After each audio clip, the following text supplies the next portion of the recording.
जय हिंद सभी को। स्वस्थ एजुकेशन प्लेटफॉर्म पर आप सभी का स्वागत है। मैथ्स की क्लास में आपका टॉपिक चल रहा था लाभ एवं हानि, profit and loss. Last class में आपकी शुरुआत हुई थी। आज देखते हैं प्रश्न में क्या पूछा गया है। प्रश्न है, एक डेटा कार्ड को जब 16,740 रुपये में बेचा जाता है तो 24% का लाभ होता है, तब डेटा कार्ड का क्रय मूल्य क्या होगा। एसपी कितना दिया है? एसपी दिया है आपका 16,740 रुपये।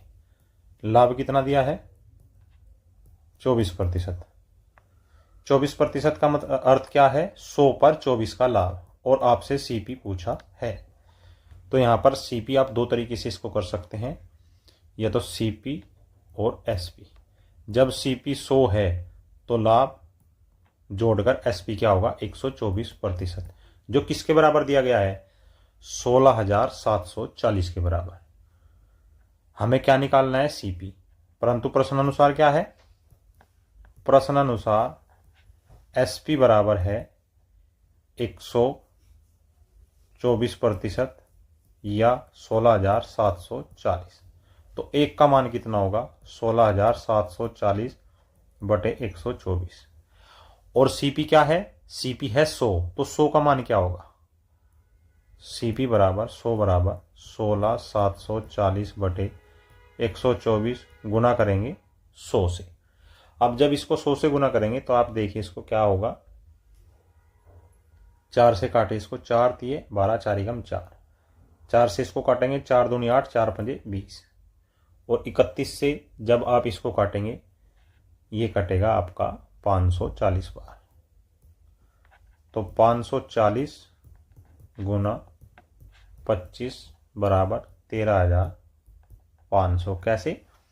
25 0 0, 25 चौका 100, 10 हासिल, और 25 पंजे 125 और 10 135। अर्थात उसका जो सीपी आया, उसका जो क्रय मूल्य आया, वो आया 13,500 रुपये। अच्छा प्रश्न है। 24% का लाभ है, ये एसपी है, सीपी निकालना है। सीपी 100 ले लिया तो एसपी कितना होगा? 124। नेक्स्ट, एक डेटा कार्ड को जब 1710 रुपये में बेचा जाता है तो 24% की हानि होती है, तब डेटा कार्ड का क्रय मूल्य क्या होगा। एसपी कितना है? 1710 रुपये। लाभ है, हानि है, इसमें है आपकी हानि। हानि कितनी है? 24%। सीपी आपको निकालना है। जब हानि होती है तो सीपी बड़ा होता है एसपी से। जब हानि होती है तो यहां सीपी कितना है? सीपी 100 है यदि, तो एसपी 24% की हानि है 100 पे, तो एसपी होगा 76। और प्रश्नानुसार क्या है? प्रश्नानुसार 76 का मान दिए रखा है इसने 1710। और हमें क्या चाहिए? हमें सीपी चाहिए। सीपी कितना है? 100, तो 100 कितना होगा? 1710 बटे 76 गुना 100। यही होगा या कुछ और होगा? यही होगा। अब चलिए, इसमें क्या करना है आपको? ये 19 बार और ये 25 बार, तो 1710 गुना 25 बटे 19। 19 निम्मा 171, जीरो की जीरो, 25 निम्मा 225 और एक जीरो। तो ये क्या आया? ये सीपी का मान आया। और सीपी कितना है हमारा? 2250। Option number D is your right answer. आई बात आपकी समझ में? नेक्स्ट, क्या है प्रश्न में? एक पेन ड्राइव को जब 1452 रुपये में बेचा जाता है तो 12% की हानि होती है, तब पेन ड्राइव का क्रय मूल्य क्या होगा। एसपी बराबर 1452, हानि लॉस कितना है? 12%। तो क्या निकालना है आपको? सीपी। अब सीपी यदि 100 है तो सीपी पर हानि कितनी हुई? 12% की, तो एसपी कितना होगा? 88। परंतु प्रश्नानुसार क्या है? प्रश्नानुसार 88 बराबर है आपका 1452। हमें क्या निकालना है? 100 का मान निकालना है, क्योंकि सीपी हमें निकालना है। तो 1452 बटे 88 गुना 100। 11 8 88, 11 कम 11, 3 11 3 33, 11 दूनी 22। अब 4 से देखिए, 4 दूनी 8, 4 तिया 12 और 4 तिया 12, अर्थात ये हो गया आपका 33,000/2। 2 एकम 2, 2 6 12, 2 5 10, कितना आया 1,650 रुपये, अर्थात 1,650 रुपये। ऑप्शन नंबर 1 उस पेन ड्राइव का क्रय मूल्य होगा। नेक्स्ट, श्याम किसी वस्तु को 14.2/7% के लाभ पर बेचता है। यदि वह उस वस्तु को 1,616 रुपये में बेचता है तो उस वस्तु का क्रय मूल्य क्या होगा। क्या दिया इसने, लाभ कितना दिया है 14.2/7%। चूंकि ये पूर्णांक में प्रतिशत आर नहीं दिया गया है, लाभ आपका पूर्णांक में नहीं है, तो इसका भिन्न रूप लेंगे यहां पर, और 14/7 का भिन्न रूप होता है 1/7, जहां पर एक क्या है, लाभ है, और ये क्या है, क्रय मूल्य है। तो विक्रय मूल्य कितना हुआ, विक्रय मूल्य हो गया इसका 8। आ रही है बात आपकी समझ में। प्रश्नानुसार क्या है, परंतु प्रश्नानुसार 8 बराबर विक्रय मूल्य बराबर दिया है 1,616 रुपए के, और हमें क्या चाहिए, क्रय मूल्य। क्रय मूल्य क्या है 7, तो 1,616/8 गुना 7, 8 दूनी 16, 8 दूनी 16 गुना 7, 1,414 रुपये। Option number A is your right answer. 7 दूनी 14, 7 दूनी 14, सिंपल क्वेश्चन है, प्रैक्टिस करिए। नेक्स्ट, श्याम को 12.1/2% का लाभ प्राप्त होता है जो कि किसी वस्तु के विक्रय मूल्य पर है, तो उस वस्तु पर वास्तविक लाभ क्या था। ध्यान रखिए, यहां इसने परिभाषा चेंज कर दी है, क्वेश्चन की भाषा को समझिए, आपको फंसाना चाह रहा है लेकिन आपको फंसना नहीं है, आराम से प्रश्न करना है। क्या है, लाभ दिया गया है, लाभ कितना है, लाभ है आपका 12.1/2%। आपको बताया गया था जब कल हमने इस टॉपिक की शुरुआत की थी, पहले परसेंटेज में भी बताया है, यदि प्रतिशत पूर्णांक नहीं है, अपूर्णांक है, तो आप उसका भिन्न रूप लेंगे। तो 12.5% का भिन्न रूप होता है 1/8। ये क्या है, भिन्न रूप है। आई बात समझ में। तो यहां पर एसपी कितना है, एसपी बराबर 8 है, लाभ कितना है, लाभ बराबर 1 है। क्यों लिया हमने यहां ये एसपी, और क्यों लाभ 1 आया हमारा, क्योंकि प्रश्न में इसने कहा है कि किसी वस्तु के विक्रय मूल्य पर है, क्या है, विक्रय मूल्य पर, ये उसका लाभ है, ये इसने दिया है, अन्यथा हम सामान्य रूप में इसको सीपी लेते हैं। तो जब एसपी 8 लाभ 1, तो सीपी कितना हो गया, 8 - 1 बराबर 7 क्या आ गया। तो वास्तविक लाभ क्या होगा, वास्तविक लाभ, वास्तविक लाभ क्या है, लाभ और लाभ बटे सीपी गुना 100। लाभ कितना, 1 का कितने पर, 7 पर, हमें निकालना है 100 पर, तो 14.2/7%। Option number A is your right answer. Next, Shyam को 25% की हानि प्राप्त होती है जो कि किसी वस्तु के विक्रय मूल्य पर है, तो उस वस्तु पर वास्तविक हानि क्या होगी। अब की बार इसने हानि दिया है, पहले प्रश्न में आपका लाभ था, तो हानि लेकर के हम चलेंगे। हानि बराबर कितना है, 25%। भिन्न रूप अगर लेंगे तो 1/4, जहां 1 क्या है, हानि है, और 4 क्या है, एसपी है। क्यों, इसने कहा है कि विक्रय मूल्य पर हानि है, तो सीपी क्या होगा, 4 + 1 बराबर 5। पहली बार हमने घटाया था, अब की बार जोड़ा को, क्योंकि अब की बार हानि है इसलिए सीपी 5 होगा। तो वास्तविक हानि क्या होगी, वास्तविक हानि प्रतिशत, 1 की हानि है कितने पर, 5 पर, तो 100 पर कितनी होगी, 5 दूनी 10, 20% की क्या होगी, हानि। Option number A is your right answer. Next, एक व्यक्ति को 16.2/3% का लाभ प्राप्त होता है जो कि किसी वस्तु के विक्रय मूल्य पर है, तो उस वस्तु पर वास्तविक लाभ क्या था। अब की बार इसने लाभ दिया है, और लाभ कितना दिया है, 16.2/3%। 16 3 48 और 2 50 अर्थात 1/6। ये इसका भिन्न रूप हो गया, जहां लाभ कितना है, लाभ बराबर 1 है ऊपर वाला, और एसपी कितना है, एसपी बराबर 6, क्योंकि विक्रय मूल्य पर है ना। और सीपी कितना होगा, सीपी कितना होगा, सीपी होगा आपका 5, क्योंकि एसपी में से लाभ को घटाकर सीपी प्राप्त करते हैं। तो वास्तविक लाभ क्या हुआ, 1 का लाभ है कितने पर, 5 पर, 100 पर कितना होगा, 20%। लाभ है तो ऊपर वाला chain. Option number 1 is your right answer. Next, एक व्यक्ति किसी वस्तु को 30% की हानि में बेचता है तथा उस वस्तु को बेचने के बाद प्राप्त राशि में से 2 रुपए खो जाते हैं। ये एक अलग कंडीशन अब की बारी से जोड़ी है इसमें, प्राप्त राशि से 2 रुपए खो जाती हैं, इसको ध्यान में रखना है, बोलना नहीं है। अब उसके पास 208 रुपए बचते हैं, तो उस वस्तु का क्रय मूल्य क्या था, क्या था, उस वस्तु का क्रय मूल्य क्या था। हानि कितनी थी, हानि बराबर 30%। हानि कितनी दी है उसने, 30%। और राशि, राशि 208 रुपए तो बचे थे, 2 रुपए खो दिए, तो राशि कितनी होगी, 210 रुपए। ये उसके पास कुल पैसे थे, और क्या थे, वस्तु को बेचने के बाद प्राप्त, अर्थात एसपी बराबर 210। अब इसने कहा कि उसका क्रय मूल्य हमें बताना है। 30% की हानि हुई है, यदि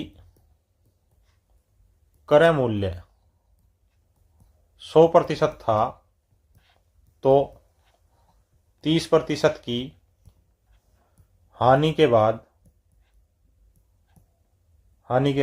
एसपी बराबर 70% होगा या नहीं होगा। भाई हानि हुई है तो क्रय मूल्य में से हम हानि को घटाएंगे तो एसपी आएगा, और यदि लाभ हुआ है तो क्रय मूल्य में लाभ को जोड़ेंगे तो तब हमारा सोल्ड प्राइस आएगा, एसपी आएगा। परंतु प्रश्नानुसार क्या है,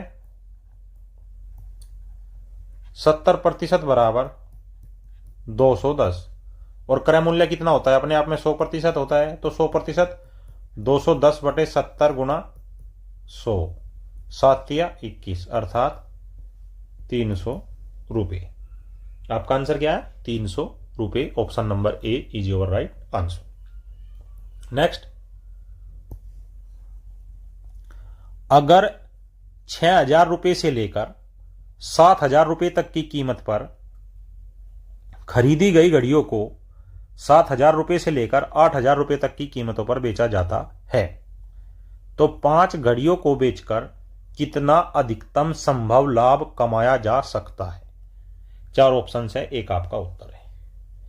सीपी क्या दिया गया है, सीपी है 6,000 से 7,000, एसपी क्या है 7,000 से 8,000।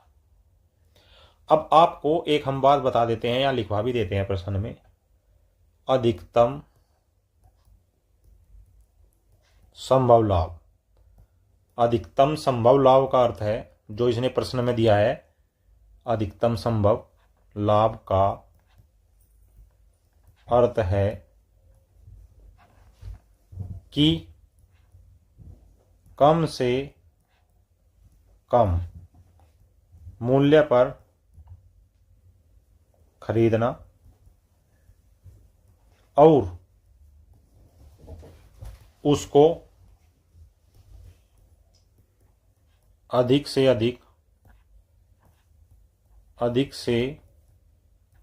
अधिक मूल्य पर सोल्ड करना या बेचना। आई बात आपकी समझ में। अर्थात इस हिसाब से हमारा इस पे क्या होगा, अर्थात सीपी बराबर होगा 6,000 रुपये प्रति घड़ी, और सीपी हमने कम से कम लिया 6,000, तो एसपी क्या लेंगे, एसपी हम अधिकतम लेंगे अर्थात 8,000 रुपये प्रति घड़ी। तो एक घड़ी पर लाभ कितना हुआ, एक घड़ी पर लाभ SP माइनस CP बराबर 8,000 माइनस 6,000 बराबर 2,000 रुपये। घड़ी कितनी बताई है? 5 घड़ियों पर लाभ। एक पर कितना था? 2,000 का, तो 5 पर कितना होगा? 2 पंजे 10,000 का लाभ। Option number B is your right answer.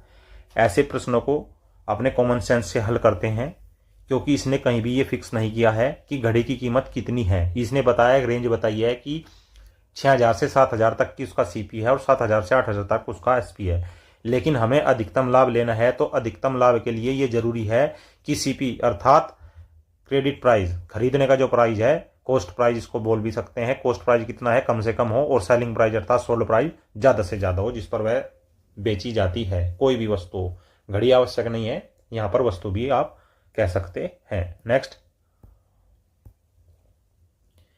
एक व्यक्ति 42,000 में एक स्कूटर खरीदता है और वह मरम्मत पर 6,000 रुपये खर्च करता है और उसे 54,000 में बेचता है, तो उसका लाभ प्रतिशत ज्ञात करना है आपको। CP क्या दिया गया है? 42,000।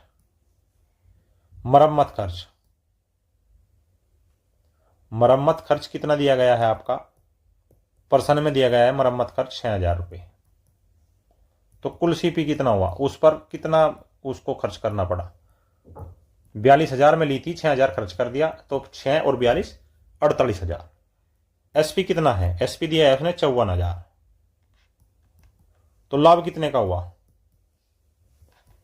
54,000 माइनस 48,000 बराबर 6,000 का लाभ उसको हो गए। पूछा क्या है प्रश्न में? लाभ प्रतिशत। कितने का लाभ हुआ? 6,000 का। कितने पर?